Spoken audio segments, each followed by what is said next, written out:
President Donald Trump said Friday that the U.S. military had been 10 minutes away from a strike that could have killed 150 Iranians when he pulled the plug on the operation.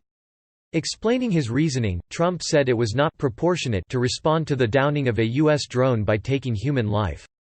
Bravo, said anyone nervous about the U.S. launching military attacks on Iran, while wondering how Trump got that close to ordering a strike without realizing it would cost human life. This is not the first time a U.S. president pulled back from the brink of an attack. Richard Nixon did it in 1969 after North Koreans shot down an unarmed U.S. spy plane. Nixon was not worried about human life, but politics. According to the New York Times report at the time, he was concerned that Americans wouldn't back the move, which bore some similarities to bombings years earlier in the Gulf of Tonkin that presaged war in Vietnam. Barack Obama was set to strike Syria over the Assad regime's use of chemical weapons but blinked and asked Congress for permission. When Congress couldn't agree to give it, he backed down, but the threat was enough to get some concessions from Syria. Obama later went forward with strikes against ISIS targets in Syria and didn't bother asking Congress.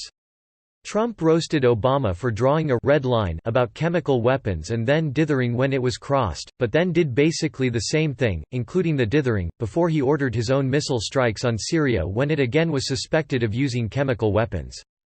Presidents should change their minds, especially when they're wrong about something. Abraham Lincoln changed his mind about slavery. Obama evolved on the definition of marriage. George W. Bush changed on whether the U.S. should be involved in international conflicts. George H. W. Bush changed on taxes. Trump, after some prodding by his first Secretary of Defense, changed on torture.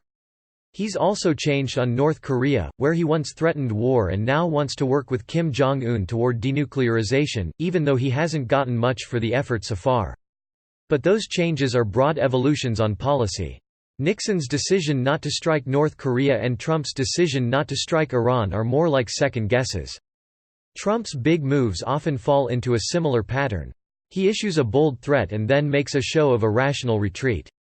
It makes him seem reasonable and sends a warning without inflicting any pain. It's exactly what he did when he threatened to close the border with Mexico and, later, when he threatened tariffs on all goods coming in from Mexico.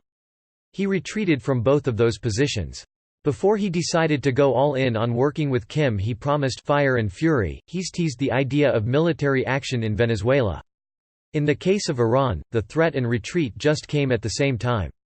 There are exceptions to the pattern, as China, which is grappling with U.S. tariffs and the threat of more to come, can attest.